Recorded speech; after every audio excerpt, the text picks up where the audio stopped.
Bem, Vanessa, vamos nós para a lição número 4, então. Já fizemos a primeira, a segunda e a terceira, agora a quarta lição, que fala sobre o homem. Não é? E tem um texto básico aí de Gênesis, capítulo 1, versículo 26 a 30, quando, num tempo escolhido por Deus, então ele cria o ser humano. O que a apostila nos diz, e o que a palavra de Deus nos diz, é que Deus sempre existiu e vai existir para sempre. Ou o Senhor não tem começo, não tem meio, não tem fim. O Senhor é eterno, ele é imutável, ele é infinito. Mas o homem e todo o universo criado, Vanessa, ele teve um começo. Deus, em determinada época do tempo, da eternidade, ele criou o tempo. O tempo é uma faixa dentro da eternidade. Começa, então, o tempo começa quando Deus começa a criar todas as coisas, e esse tempo terá fim com a volta de Jesus. E é nesse tempo que Deus criou o homem para que ele viva durante todo esse tempo. No princípio, né, Deus criou do nada todas as coisas, e tudo fez perfeito. Deus criou o universo. A Bíblia Sagrada começa dizendo que no princípio Deus criou o céu e a terra. Né? Você pode olhar Gênesis capítulo 1, que você vai ver que o que a Bíblia nos diz é que Deus criou os céus e a terra, no princípio, no começo. Então, há várias teorias, né, sobre a origem do mundo, mas nós cremos firmemente que Deus é o Criador. A origem do mundo é a criação de Deus. Deus continua preservando o universo, Deus continua guardando, e o Senhor tanto fez o universo, quanto ele guarda o universo. É muito mais fácil crer da exposição bíblica do que na teoria, de que nós começamos aí de um estralo, né, de um estouro, de alguma forma, o início, a origem do universo, que não concorda com a Bíblia. É muito mais difícil crer nisso do que crer que realmente Deus criou a Terra e Deus criou o universo com tudo que ele tem. A Bíblia não se contradiz. Quando nós olhamos todos os livros da Bíblia, ela é uma só. Ela não tem discordância. A Bíblia explica a própria Bíblia, é uma regra de interpretação da Bíblia. Então, a Bíblia diz que Deus criou todas as coisas e todos os livros da Bíblia afirmam a mesma coisa. Os livros da Bíblia tratam o universo como tendo sido criado por Deus, tanto o homem quanto o universo. Ele dá aqui um exemplo de um relógio. Você encontra um relógio, vê que tem peça diferente, mas várias peças foram encaixadas e o relógio funciona normalmente. Quando você olha para o relógio, você não vê as peças, né? Como é que elas foram feitas, encaixadas. Não é um acaso. O universo não é uma obra de um acaso. Não é por acaso que houve um Big Bang e tudo foi criado. Não, Deus teve propósitos ao criar o universo, e esse propósito ele explica bem, Gênesis explica bem, quando ele nos fala também a respeito da criação do homem. Há um propósito criador na vida e na existência do ser humano. Nós sabemos que a Bíblia é a palavra de Deus. Nós olhamos e vemos que a Bíblia ela foi escrita, né, durante tanto tempo, por tantos autores, mas que ela é a palavra de Deus. Deus usou o homem comum, do dia a dia, falando do jeito que foi falado, mas do jeito que eles falavam naquela época, mas ela nos prova, ela nos diz e nos informa que Deus criou todas as coisas que são visíveis, todas as coisas que são invisíveis. Então Deus criou o homem, e esse registro que está na Bíblia Sagrada começa dizendo também aquela frase de que Deus disse: façamos o homem à nossa imagem, conforme a nossa semelhança. Tem ele domínio sobre os peixes do mar, sobre as aves do céu, sobre os animais domésticos, sobre toda a terra e sobre todos os répteis que rastejam pela terra. Isso é Gênesis capítulo 1, versículo 26. E no Gênesis capítulo 1, versículo 27, ele diz e termina dizendo: criou Deus, pois, o homem à sua imagem, a imagem de Deus o criou, homem e mulher os criou. Então Deus criou todas as coisas. Deus criou os animais, os répteis, a terra, a água, o sol, estrelas, todo o universo foi criado por Deus. E Deus cria o homem, então, a sua imagem e semelhança, para que esse homem domine sobre todas as coisas. O homem hoje é um ser dominado. Hoje o ser humano, infelizmente, por causa da queda do pecado, hoje a imagem e semelhança de Deus já não está tão presente no homem da forma como precisaria estar. né? A Bíblia então ensina que Deus formou o homem do pó da terra, soprou nas narinas o fôlego de vida e o homem passou a ser então alma vivente. Então o corpo do homem foi feito do material que Deus havia criado antes. Já havia terra e Deus criou dessa terra, Deus criou esse pó da terra, Deus criou o homem. Mas a alma surgiu como resultado do sopro de Deus, não é? O primeiro homem era formado então por um elemento material, que é o corpo, e por um elemento imaterial ou espiritual, que é a alma. E todos os demais seres humanos também são constituídos de corpo e alma. Nós temos corpo e temos a alma. Deus criou o homem também com a capacidade de reprodução, porque ele ordenou ao homem e à mulher que enchessem o mundo, que eles fizessem, que eles multiplicassem, que eles enchessem a terra. Mas o nosso apostila coloca aqui uma pergunta que pode surgir como dúvida, né? Será que o homem tem capacidade de reproduzir a alma, né? Que era o sopro de Deus, ou apenas o corpo? Então, há várias teorias com relação à origem da alma, e você tem aí a apostila, eu não vou adentrar em cada uma delas, mas a teoria que nós abraçamos e que continua no meio reformado é a de que Deus continua criando alma. Quando uma criança é formada no ventre do ser humano, da mulher, Deus cria para ela uma nova alma, né? Deus não tem um guarda-roupa cheio de almas para ir distribuindo. Não, cada alma é criada a partir da pessoa que está sendo gerada no ventre da mulher. Então, essa é a criação do homem, basicamente isso é a criação do homem. Deus criou o homem à sua imagem e semelhança, criou para que ele dominasse sobre todas as coisas. Deus deu todas as coisas ao homem, e depois nós vamos ver então a queda do homem e ver por que o homem perdeu o domínio sobre todas essas coisas. Na criação, Deus estabeleceu uma aliança com o homem, e é a aliança de obediência. Ele disse: se você me obedecer, se você não comer da árvore que eu estou dizendo para você não comer, você vai viver eternamente, mas no momento em que você comer, você vai morrer. E isso é a queda do homem que é contada para nós a partir de Gênesis 3, nós vamos ver a queda desse homem. A queda desse homem. Então, esse é o pacto de obediência que Deus fez com Adão, para que ele não comesse da árvore que Deus disse para ele não comer. Foi uma ameaça de morte no caso da desobediência. E havia também uma promessa de vida. Se ele não comesse, viveria eternamente. Então, Adão foi criado totalmente santo. Ele foi criado santo, ele poderia não pecar. O grande problema é que ele não obedeceu a Deus. Ele ainda não podia, aquilo que vai acontecer conosco quando Jesus voltar, de que aí nós não vamos poder mais pecar, para Adão ainda não servia. Ele tinha a possibilidade de pecar, porque Deus não criou o homem como um robô. Então o homem pode obedecer a Deus e desobedecer a Deus. É possível. Ainda hoje o homem pode obedecer à vontade de Deus, pode obedecer à palavra de Deus e pode não obedecer, que é o que realmente mais acontece. Dificilmente o homem obedece à palavra de Deus. Não são tantos assim que conseguem obedecer à palavra de Deus. E mesmo os que obedecem, ainda não obedecem perfeitamente. Então, Adão estava santo, era um homem santo, mas poderia ainda cair dessa santidade, deixando de obedecer a Deus. E ele não passou no teste. Deus havia dado uma variedade de frutas, verduras, legumes, animais, tudo que Deus criou para a sua alimentação. Mas ele preferiu comer da árvore proibida. Ele desobedeceu ao Criador. E assim ele rejeita a vontade de Deus, faz a sua própria vontade.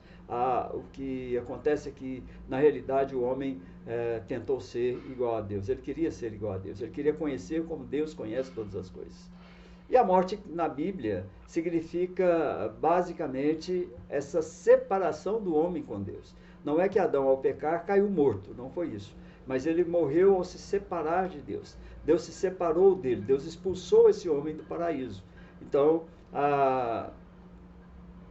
como ele morreu espiritualmente, também a morte física foi se aproximando dele ao longo do tempo.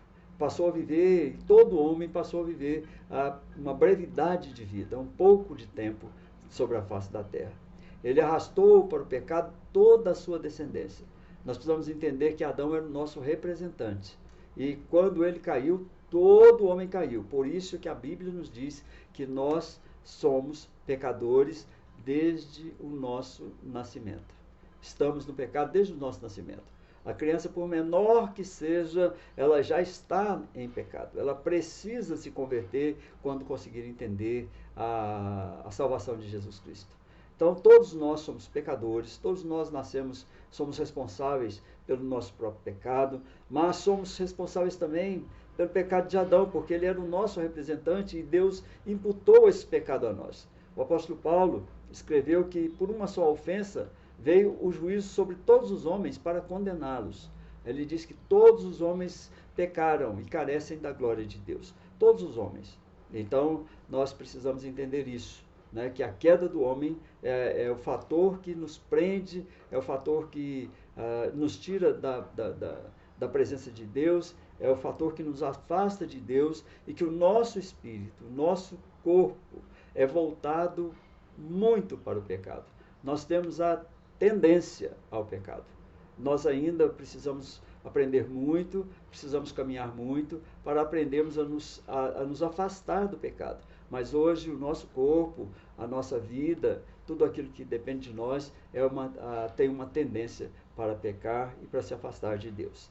Felizmente, concluindo aqui a lição, não é? Ele diz que Deus não executou de imediato a sentença de morte que parava sobre o homem, mas ele fez uma promessa. Gênesis 3,15, logo depois do homem cair, Deus faz uma promessa de que Jesus viria para salvar esse mesmo homem. É uma promessa de salvação, né? O homem seria restaurado à comunhão com Deus. Através de Jesus Cristo, nós somos restaurados à comunhão com Deus. É como se Deus, através de Jesus Cristo, que paga pelo preço do nosso pecado, através dele, nós podemos agora ter comunhão com o nosso Deus. Deus restaura a sua amizade conosco. Deus faz com que nós sejamos considerados justos, porque ele olha para Jesus Cristo, que pôde pagar pelos nossos pecados. Evidentemente que se Deus deixasse cada um de nós pagar pelo próprio pecado, nós jamais pagaríamos esse preço. O preço é muito alto, o ser humano não dá conta de pagar. Assim como ele pecou e caiu, agora ele necessita de um Salvador, e Deus no tempo certo manda esse Salvador. O homem foi expulso da presença de Deus, mas o último livro, o Apocalipse, mostra o homem de volta ao paraíso. Então, toda a história bíblica, toda a história humana, ela começa do pecado, ela começa primeiro da criação, depois do pecado desse homem, da queda desse homem, depois toda ela é uma saga, é uma história que nos conduz de volta para junto de Deus. É o homem sendo buscado de volta por Deus e para Deus. O homem sozinho não volta para Deus, ele precisa ser alcançado pelo Espírito Santo de Deus, ele precisa ser convencido do seu pecado, do juízo, ele precisa ser convencido de que Cristo morreu por ele, para que ele possa se arrepender dos seus pecados e voltar para Deus. É uma saga, é uma história muito bonita, mas que terminará com alguns voltando a ter essa comunhão, vivendo normalmente com Deus, todo o resto da eternidade, mas já terminará também com alguns morrendo eternamente, vivendo eternamente longe de Deus. O plano de Deus para o homem, de fato, não se esgotava lá na criação, lá no Éden. Deus já preparou o plano de salvação para esse homem.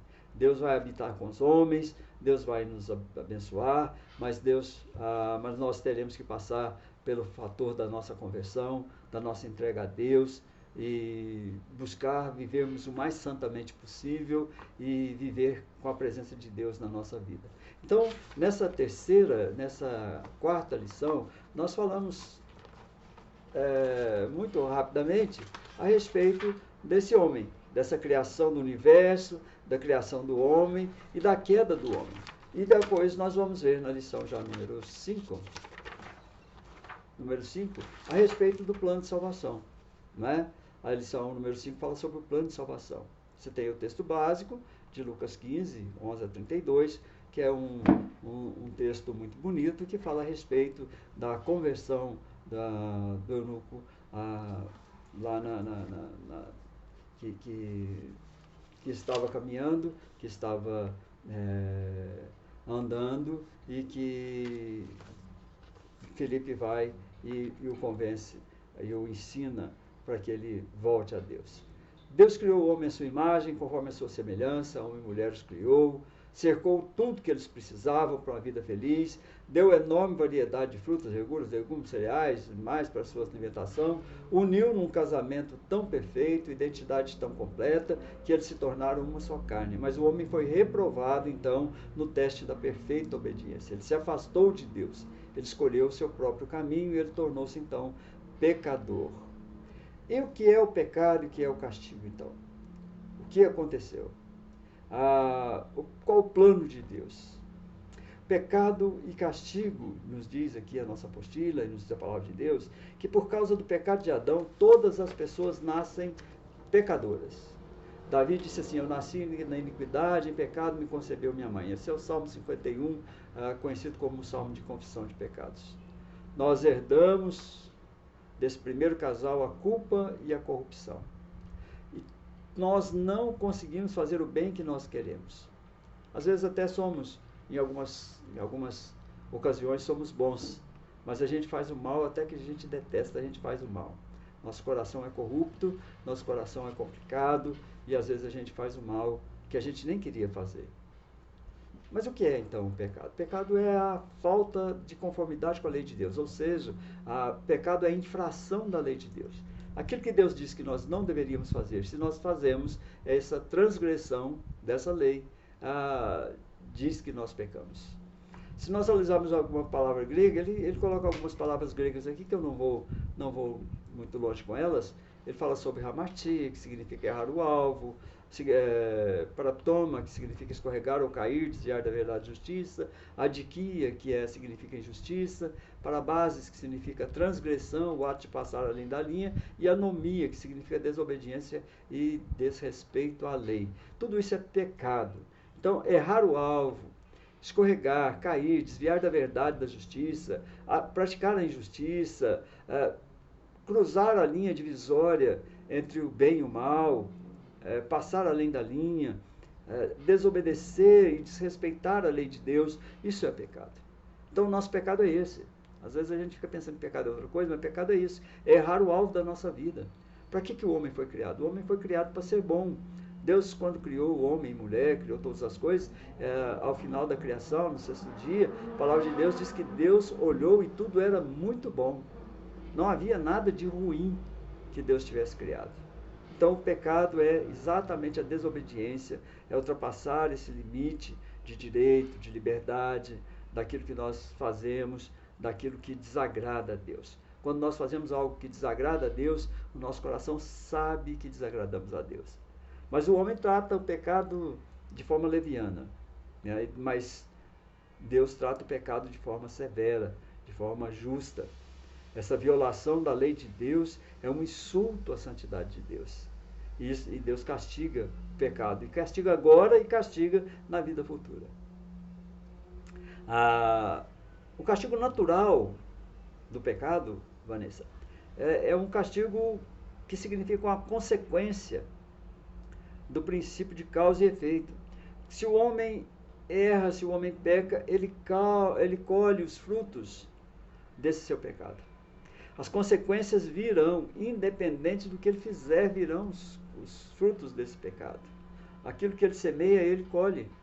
Então, nós precisamos entender que o castigo agora, que acontece com o homem nessa terra, é tão somente essa consequência do seu pecado. Se pecarmos, as consequências virão. Não há como, Deus não nos livra das consequências do nosso pecado. Deus pode nos livrar do pecado, mas não das consequências do nosso pecado. E há um castigo futuro. Na vida futura é um sofrimento eterno, no inferno mesmo. Então, Jesus disse que o lugar do inferno é um lugar de tormento eterno. Ele falou que é um lugar onde há um castigo eterno, há um fogo inextinguível que nunca se apaga. Então, nós precisamos entender que o pecado é errar o alvo, que nós somos pecadores desde o princípio, por causa de Adão, nós herdamos esse pecado, que nenhuma criancinha nasce inocentezinha, que ela precisa ao longo do tempo depois se converter e voltar para Deus, para que seja refeita essa sua condição diante de Deus, essa sua comunhão com Deus, e que o pecado causa problemas, tanto agora quanto na vida futura. O pecado traz consequências agora para a nossa vida atual e traz consequências para a nossa vida futura, que é o afastamento definitivo de Deus, que é um sofrimento eterno. Mas a obra redentora de Cristo, Deus nutre um grande amor pelos homens, ou Deus não teria criado um plano de salvação para o homem. Nós precisamos entender o plano de salvação como um plano de amor de Deus pelo homem. Porque se esse homem pecou, desobedeceu, o normal seria Deus deixar esse homem à sua própria sorte. Mas Deus não faz isso. Ele manda o Senhor Jesus Cristo para nos salvar. Mas ao mandar Jesus para nos salvar, ele não pode simplesmente passar a mão na nossa cabeça e dizer, olha, está tudo bem, então você volta para mim, está tudo acertado entre nós, você não me deve mais nada. Deus não faz isso, porque Deus também, apesar de ser misericordioso, bondoso, ele também é justo. E a justiça de Deus exige que o pecado seja reparado. Alguém precisa pagar o preço desse erro que cometemos. Mas Deus foi movido pelo grande amor. Ele sabia que homem algum seria capaz de pagar o preço do seu pecado. E aí ele envia Jesus Cristo para que morra por nós. Ele envia Jesus, como diz Romanos, né, capítulo 5, versículo 8, Deus prova o seu grande amor para conosco pelo fato de ter Cristo morrido por nós, sendo nós ainda pecadores. E Cristo vem para morrer por nós. Quando chegou a hora certa, já no Novo Testamento, já no Novo Pacto, que nós vimos lá, é o Novo Pacto, Deus envia o seu Filho, que é nascido de mulher para cumprir a sua promessa de Gênesis 3,15, e o seu Filho amado, Senhor Jesus Cristo, que é Deus e que é homem, ele se oferece em perfeita obediência. Aquilo que Adão não pôde obedecer, Jesus obedeceu. Jesus morreu sem pecar. Adão morreu pecando. Não sabemos se ele se arrependeu, o que aconteceu depois. Mas Jesus Cristo não pecou. Jesus Cristo viveu uma vida íntegra, uma vida de santidade, e por isso Deus aceitou o sacrifício de Jesus. Jesus pagou o preço do nosso pecado. Ele viveu como nós, sofreu as tentações, mas ele se entregou, ele entregou a sua própria vida. Ele diz que ninguém tirou a vida dele, ele se entregou. E ele não foi morto pelos homens, ele não foi morto pelo pecado, ele não foi morto pelo rei, ele não foi morto por qualquer outra pessoa. Ele entregou a sua vida. Ele mesmo entregou a sua vida. Se ele não quisesse, ele não teria morrido. Se ele não quisesse, ele sequer viria à terra. Mas ele veio, ele encarnou, nasceu de mulher, viveu, sofreu, morreu, foi sepultado, ressuscitou para fazer a nossa salvação. E em Jesus Cristo, então, nós recebemos a possibilidade de voltar para Deus. Quando nós cremos em Jesus como nosso Salvador, nós voltamos para Deus. Esse é o plano de salvação de Deus. E não tem plano B, esse é o único plano. Durante a nossa vida, nós precisamos nos encontrar com Jesus Cristo. Aquele que não se encontra com Jesus Cristo enquanto está vivo, jamais terá a possibilidade nova de se encontrar com Ele. Não há como renascer para poder se encontrar de novo com Jesus ou para melhorar a sua situação. Ele precisa se encontrar com Jesus enquanto Ele está vivo. O sacrifício de Jesus em nosso lugar foi um sacrifício completo. Deus aceitou o sacrifício de Cristo quando Ele ressuscitou Cristo dentre os mortos. E aí, o que nós precisamos aprender a apresentar a Deus diante de tão belo plano de salvação, dessa criação do mundo perfeito, da criação de Adão, né, do pecado de Adão, da queda do homem, de sermos considerados pecadores. O que nós precisamos apresentar a Deus, então, é arrependimento e fé. A única coisa que nós podemos fazer, porque nós não conseguimos fazer a nossa própria salvação, isso Cristo faz, mas nós precisamos apresentar arrependimento e precisamos apresentar a fé. Quando eu me arrependo, eu entendo que Jesus sofreu o castigo que nós iríamos sofrer. Pagou pelos nossos pecados. É o único meio de salvação. Não há outro caminho. A palavra de Deus diz que não há caminho em nenhum outro. Porque abaixo do céu não existe nenhum nome, nenhum outro nome dado entre os homens pelo qual importa que sejamos salvos. Atos capítulo 4, versículo 12. A salvação não é automática. Para ser salvo, o pecador precisa arrepender-se de seus pecados.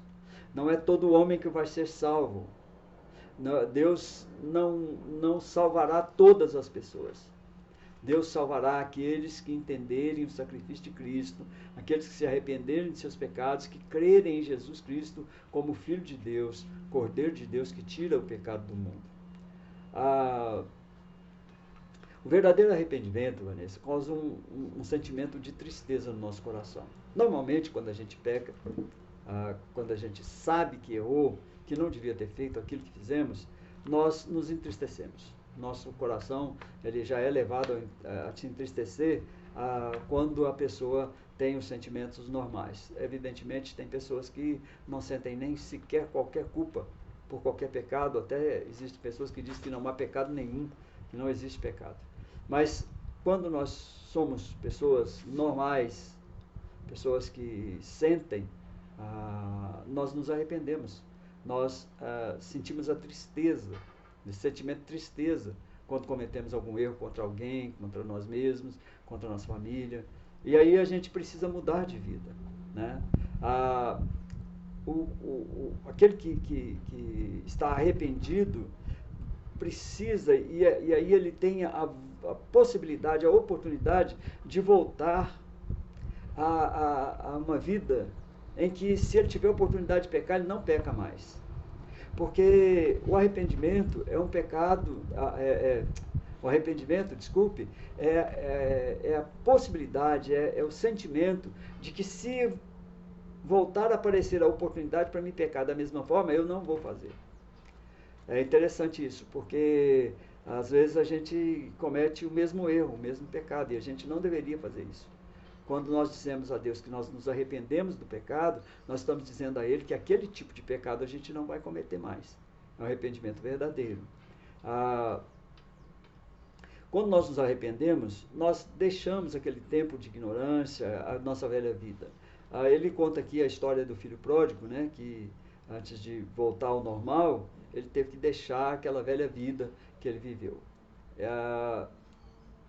E além de deixar essa velha vida, os nossos erros, nós precisamos crer em Jesus e começar a viver uma nova vida. Receber Jesus como nosso Senhor e Salvador. Isso é uma fé que, na realidade, é uma completa renúncia de toda tentativa para se alcançar a salvação através de obras, através daquilo que fazemos. Olha, Vanessa, muitas pessoas acreditam que pela caridade eles podem alcançar a salvação. Então, se fizer boas coisas, der muitas coisas, fazer muita caridade, isso vai levá-las à salvação. Isso não é verdade. O ser humano precisa fazer caridade. A caridade é uma boa obra que Deus planejou para o ser humano, mas ela não pode salvar. A única possibilidade de salvar o ser humano é crer na obra de Jesus Cristo. É crer que Jesus Cristo veio, se encarnou, viveu, morreu, ressuscitou para que nós fôssemos salvos, que Ele pagou o preço do nosso pecado.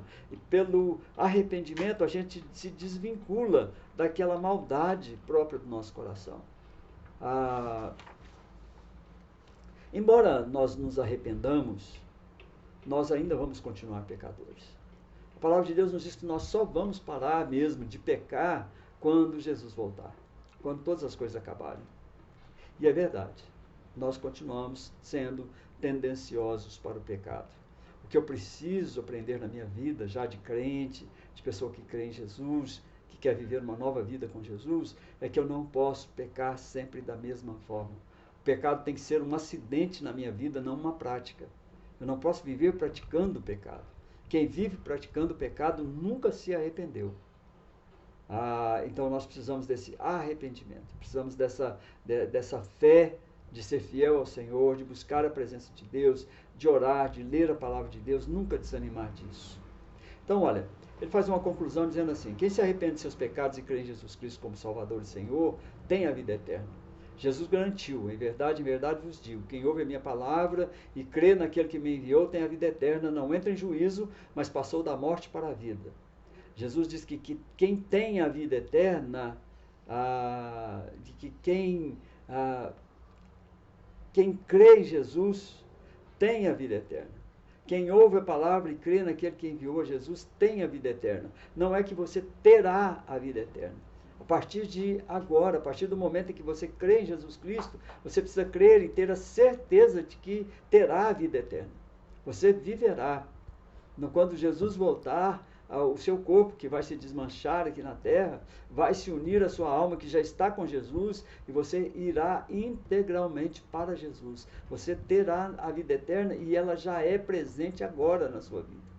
Você já é detentora da vida eterna, embora ainda o seu corpo precise morrer e ficar aqui na terra. O pó precisa voltar ao pó e a alma precisa voltar a Deus que deu. Então, a Bíblia é muito realista. Ela não esconde a miséria e a fraqueza do homem. Olha que a Bíblia é escrita e quando nós olhamos para a vida dos homens de Deus na Bíblia, nós vemos muitas fraquezas. Davi, por exemplo, cometeu mais pecados do que qualquer um de nós. Davi foi adúltero, Davi é culpado de crime de morte, ele matou o marido da mulher para ficar com a mulher. Então Davi, e é chamado então um homem segundo o coração de Deus, porque ele se arrependeu, porque ele buscou a presença de Deus, ele se arrependeu. Então a Bíblia é realista, ela não esconde. Às vezes as pessoas dizem, mas isso aí, como é que pode ser um homem de Deus se é um pecador? Mas é assim mesmo. Nós somos pecadores. A Bíblia não esconde isso de nós. Aliás, ela afirma. A Bíblia diz que se nós, João diz, nas cartas de João, ele diz que se nós dissermos que não temos pecado, nós estamos falando que Deus é mentiroso, porque Deus afirma que nós somos pecadores. Mas nós podemos nos arrepender dos nossos pecados, nós podemos crer em Jesus como nosso Salvador, e esse plano de salvação que foi feito por Deus, ele não pode ser frustrado, ele vai acontecer na vida daqueles que servem a Deus, daqueles que se arrependem de seus pecados, daqueles que vão viver com Deus eternamente. A gente pode ter certeza plena, absoluta, de que Deus vai cumprir o que ele prometeu na palavra dele. Deus não é homem que minta. Deus disse que aquele que crer em Jesus tem a vida eterna, e aquele que crê em Jesus tem a vida eterna. Ele já tem a vida eterna. Ele ainda não é perfeito, ele ainda continua pecando, ele ainda continua errando, mas ele tem a vida eterna. Deus providenciou para ele a vida eterna. Jesus mesmo disse que aquele que vai a ele jamais será deixado, Jesus jamais o expulsará da sua presença. E aí, na lição número 6, ele fala sobre o outro lado do plano de salvação, ou o texto de Efésios, capítulo 1, versículo 3 a 14. Ele começa dizendo assim: toda pessoa que se arrepende de seus pecados e crê em Jesus Cristo como Salvador e Senhor pode ter certeza e segurança de sua salvação. Essa certeza se baseia nas promessas que Deus faz em sua palavra, a Bíblia Sagrada. E Deus não é homem para que minta, nem filho do homem para que se arrependa. Tendo ele prometido, não fará, ou tendo falado, não cumprirá. Isso está lá em Números, no Antigo Testamento, no capítulo 23, versículo 19. As exortações que a Bíblia faz aos homens para se arrepender e crer em Jesus dão a ideia de que o homem é capaz de arrepender-se e crer por si mesmo, mas a verdade mesmo é de que o verdadeiro arrependimento e a fé salvadora vem de Deus. Nós não temos capacidade nem tamanha fé para crer por nós mesmos em Cristo Jesus. É preciso que o Espírito Santo faça isso nascer no nosso coração. É preciso que Deus tenha esse propósito de nos salvar. Essa salvação, essa vida eterna é um propósito de Deus para aqueles que creem em Jesus. Paulo diz em Efésios, nesse texto que o autor nos manda ler, que a graça, nós somos salvos pela graça, pela bondade de Deus, pela misericórdia de Deus, pela justiça de Deus, pela graça de Deus, e mediante a fé. E nem a graça, nem a fé vem de nós, é um dom de Deus. A fé não vem de nós, ela é dom de Deus. É Deus quem concede ao homem o verdadeiro arrependimento e essa fé salvadora. E assim, esse é o assunto dessa lição aqui. Ele fala sobre a predestinação e o chamado para a salvação. O apóstolo Paulo escreveu aos Efésios, nesse texto, que Deus nos predestinou para ele, para a adoção de filhos, por meio de Jesus Cristo, segundo a sua boa vontade. Como é que foi feita? Essa escolha foi feita antes da fundação, para sermos santos e irrepreensíveis perante ele. A Bíblia ensina que Deus, antes da fundação do mundo, escolheu as pessoas que seriam salvas. A doutrina da predestinação, a semelhança da doutrina da Trindade, não pode ser compreendida por nós, porque nós nunca vamos conseguir entender por que Deus escolheu algumas pessoas para salvar e não outras pessoas.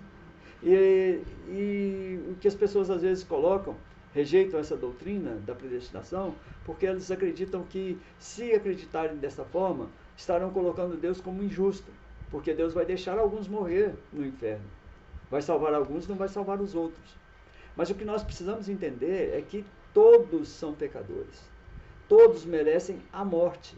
O que Deus faz é tirar alguns dessa morte. Deus não está... Deus não leva essas pessoas à morte, elas vão naturalmente. Se Deus não tirasse alguns, todos iriam morrer. Todos são pecadores, não há nenhum justo.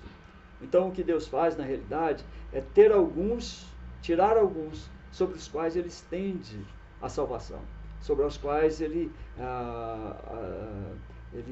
libera do pecado através de Cristo Jesus. Muitas pessoas também rejeitam porque pensam que como é que pode Deus deixar, Deus deseja que todos sejam salvos, não é? Mas não é bem assim. Os pensamentos de Deus não são os nossos pensamentos. Quando nós olhamos para Isaías 55, 8 e 9, nós vemos que o pensamento de Deus não é igual ao nosso. A nossa capacidade mental é muito pequena perto da capacidade mental de Deus. Nós jamais vamos alcançar os pensamentos de Deus. Então, o Senhor, na realidade, escolheu algumas pessoas para a salvação. Mas a pior situação não é desses que acreditam que Deus foi injusto, ou que Deus não vai salvar todas as pessoas e tal. A pior situação, na realidade, é daqueles que usam dessa predestinação, ou seja, aqueles que se julgam, ou que julgam que estão salvos em Cristo Jesus, para viver como eles querem. Então, agora que eu sou salvo, eu posso fazer qualquer coisa. Eu posso pecar, eu posso errar, eu posso fazer aquilo que me der na cabeça. Essa é uma grande ilusão. Se ele fizer isso, ele está provando que ele não foi um predestinado. E, na realidade, Deus não o escolheu. Porque, na realidade, Deus escolheu o homem para a mudança. Deus escolheu o homem para viver uma vida de santidade. A predestinação é um peso no sentido de que, como eu fui predestinado, como eu fui escolhido, como eu apresentei a fé salvadora em Cristo Jesus, então agora, sobre mim, há alguns encargos que talvez não haja sobre os outros.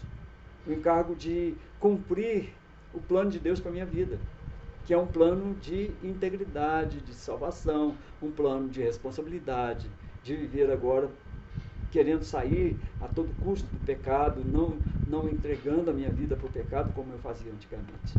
Então esse peso existe. As pessoas que são salvas, ou que são predestinadas, ou que foram escolhidas para a salvação, precisam entender que Deus agora requer deles muito mais responsabilidade do que dos outros. Se ele é alguém salvo, ele foi salvo para as boas obras, ele foi salvo para ser caridoso, ele foi salvo para ser amigável, ele foi salvo para viver uma nova vida em Cristo Jesus, não para viver de uma forma dissoluta, uma forma de perdição de maneira alguma. Infelizmente, muitas pessoas ainda erram nessa questão. Mas como se dá então a regeneração e a conversão? A regeneração consiste na implantação do princípio da nova vida espiritual na pessoa que foi predestinada, que está sendo chamada pela palavra de Deus para a salvação. Olha, quando nós cremos na palavra de Deus, quando o Espírito Santo aplica a palavra de Deus no coração do pecador, há uma regeneração, há uma geração, ele é gerado de novo, regenerado, regerado. Há uma mudança de vida, uma mudança de perspectiva, uma mudança de entendimento, e essa pessoa agora é uma nova pessoa, é uma nova criatura. Ela enxerga de maneira diferente do que ela enxergava. Há uma mudança no seu coração. Se o seu coração era tendencioso para o mal, agora ele também pode ser tendencioso para o bem. Infelizmente ainda permanece muito do mal, mas ele agora pode caminhar para o bem. Aquele que não é alcançado pela palavra, aquele que não é alcançado pela regeneração, ele só tem um caminho, o caminho do mal. Ele não tem um caminho do bem diante de si. Mas aquele que é alcançado pela palavra de Deus, ele agora tem possibilidade de olhar para essa ação do Espírito Santo no coração e na mente dele, e que dá a ele uma disposição santa de servir a Deus, e de servir em espírito e de servir em verdade. Então agora ele tem mudado a sua mente, tem mudado o seu caminho, as suas decisões, e tem mudado as suas atitudes. quando a pessoa é regenerada pelo Espírito Santo de Deus com a conversão, ele não tem mudado somente o seu espírito, ele tem mudado também o seu corpo. E agora ele pode caminhar para essa santidade diante de Deus. Antes da regeneração, a atração pelo pecado domina o pecador. Mas a partir da regeneração, ele passa a desejar o que é bom e é justo. Não é? Já é possível a ele. Esse toque de regeneração que o Espírito Santo faz em nós, quando nós ouvimos a palavra de Deus, é que nos leva à conversão. É Ele que faz com que a conversão seja essa expressão da obra de Deus em nós. É ela que nos faz mudar. A conversão é contemplada como uma mudança efetuada por Deus, na qual Ele muda o curso da vida de um homem. E no último, é considerado como o resultado dessa ação divina. É o ato de Deus pela qual ele faz o regenerado em sua vida consciente voltar para ele em fé e arrependimento. A conversão, portanto, Vanessa, é o resultado da ação do Espírito Santo que leva o pecador a arrepender-se de seus pecados e a crer em Cristo como seu Salvador e como seu Senhor. Jesus não é, quando nós temos o nosso coração regenerado pelo Espírito Santo, Jesus não é mais apenas o nosso Salvador, ele passa a ser o nosso Senhor. É Ele que comanda também as nossas ações, nossos pensamentos e o nosso destino. Como é que então faz aquele que é regenerado? Como é que ele pode ter essa justificação e essa segurança de ser salvo em Jesus Cristo? A justificação, ela não tem a ver com o homem, ela tem a ver com Jesus. É um ato que não acontece no homem, não muda a nossa vida interior. A justificação é uma sentença, ela acontece no tribunal de Deus. Ela restaura o pecador aos direitos de filho. Não é? Agora ele tem direito de filho de Deus. Agora ele, junto com Jesus, também é filho de Deus. A justificação, ela remove a culpa do nosso pecado. Ou seja, Jesus paga o preço, derrama o seu sangue na cruz, e nós somos regenerados, e aí nós somos justificados. Ou seja, o ato de Jesus, de morrer na cruz, é colocado sobre a nossa vida, como se nós mesmos tivéssemos morrido naquela cruz. E esse ato de Jesus é dado para a nossa justificação. Nós somos libertos da culpa do pecado e somos restaurados à condição de filho de Deus. Quando Deus olha para nós agora, Ele olha através de Jesus Cristo. Se somos pecadores, Jesus pagou o preço e nos considera justificados. A justificação acontece uma vez somente e nunca mais ela vai se repetir. Por isso é que há uma responsabilidade em dizer que nós somos salvos em Cristo Jesus. Porque essa justificação, ela nos vai, durante toda a nossa vida, ela vai nos mostrando que nós precisamos mudar. Nós precisamos mudar. E nós vamos mudando através de uma santificação, que é um processo por toda a nossa vida. Mas justificados, nós já fomos em Cristo Jesus da primeira vez. Quando nós cremos no sacrifício de Cristo Jesus por nós, de que Ele morreu para nos salvar. A base da justificação é essa obra de Jesus Cristo, não a obra de qualquer outro. Deus nos declara justos ou justificados porque Jesus tomou sobre si a culpa do nosso pecado. Como a obra de Cristo foi completa, nós podemos ter completa segurança da salvação. Nós podemos ter completa segurança porque Jesus terminou toda a sua obra de salvação. Ele fala aqui sobre o homem e a salvação, não é? E mostrando as razões bíblicas para a nossa segurança da salvação. Olha, Vanessa, nós precisamos confessar que Jesus é o nosso Senhor Salvador, nos arrepender dos nossos pecados, entender que a nossa salvação é obra de Deus, não é nossa obra, que nós somos pecadores desde o princípio, mas que Deus providenciou Jesus Cristo para salvar a gente do pecado. E quando Jesus Cristo nos salva, e eu confesso Jesus como meu Salvador, eu estou dizendo que, de fato, eu sou alguém que vai viver eternamente com Deus. E eu preciso ter certeza disso agora. Porque muitas pessoas dizem, como é que você pode ter certeza da salvação? Esses são aqueles que acham que quando eu peco, então eu estou perdendo a minha salvação. Né? Já que eu fui salvo, mas agora eu pequei de novo, então eu perdi a minha salvação. Não. Embora o nosso pecado entristeça o Senhor Jesus, Ele continua intercedendo por nós. Se Ele nos salvou uma vez, nós somos salvos para sempre, eternamente. Olha só, ele diz assim que o propósito e o poder do Pai garante a nossa salvação. Deus tem o propósito de nos salvar. E como Ele não muda de propósito, nós podemos ter segurança da salvação. Agora, Satanás tem um propósito diferente. Ele quer nos levar para o inferno. Mas o poder de Deus garante a nossa salvação. Nós vencemos porque nós estamos em Deus e maior é Deus do que qualquer outro projeto que exista no mundo. Jesus também mostrou que o poder do Pai garante a nossa salvação. Jesus diz assim: as minhas ovelhas ouvem a minha voz, eu as conheço e elas me seguem. Eu lhes dou a vida eterna, jamais perecerão eternamente, e ninguém as arrebatará da minha mão. Aquilo que meu Pai me deu é maior do que tudo, e da mão do Pai ninguém pode arrebatar. Te peço que leia aí João, capítulo 10, versículo 27 e 29. Uma outra coisa também que garante a nossa salvação é a morte, a ressurreição e a intercessão de Jesus Cristo. Olha só o que o apóstolo Paulo escreveu. Quem tentará acusação contra os eleitos de Deus? Quem os condenará? Cristo Jesus, quem morreu, ou antes quem ressuscitou, o qual está à direita de Deus e também intercede por nós. Jesus morreu no nosso lugar, ressuscitou como prova de que o Pai aceitou o seu sacrifício, está constantemente intercedendo por nós, Ele é o nosso advogado diante do Pai, por isso nós podemos ter certeza da nossa salvação.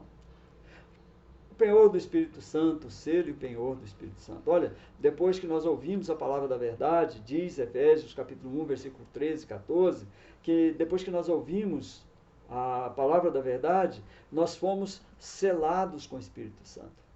A partir do momento em que eu creio na palavra de Deus, no momento que eu confesso a Jesus Cristo como meu Salvador, eu sou selado com o Espírito Santo. E esse selo é a garantia de que Deus voltará para buscar essa herança.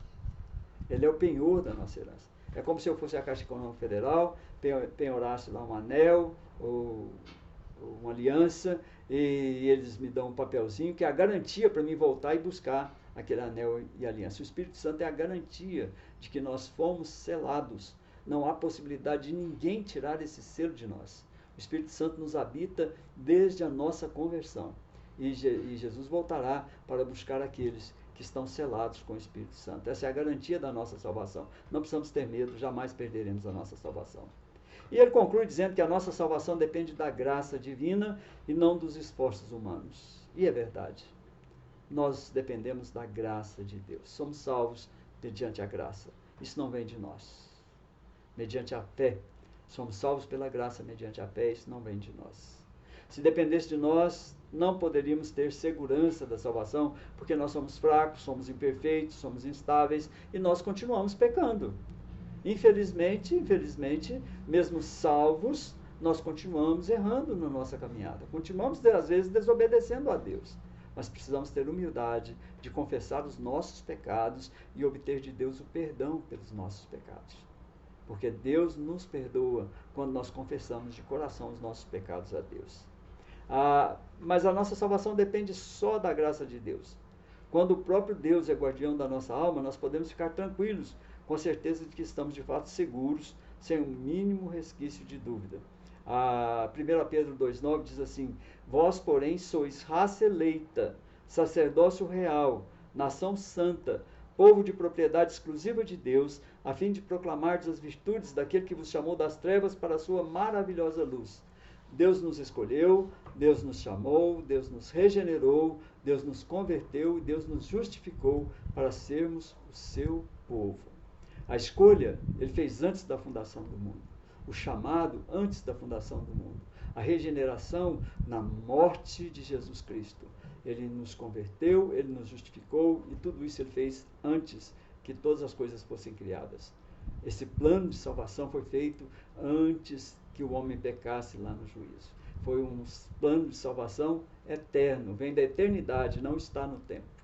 Não foi depois que Deus criou, que Deus viu que o homem ia pecar, então Deus criou um modo de salvar. Não, isso já era uma decisão do coração de Deus.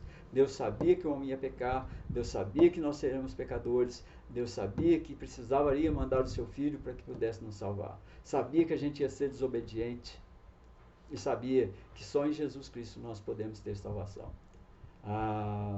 Judas, versículo 25, diz assim: ao único Deus, nosso Salvador, mediante Jesus Cristo, Senhor nosso, glória, majestade, império e soberania, antes de todas as eras, e agora e por todos os séculos. Amém. Amém, Vanessa? Fica com Deus. Deus te abençoe.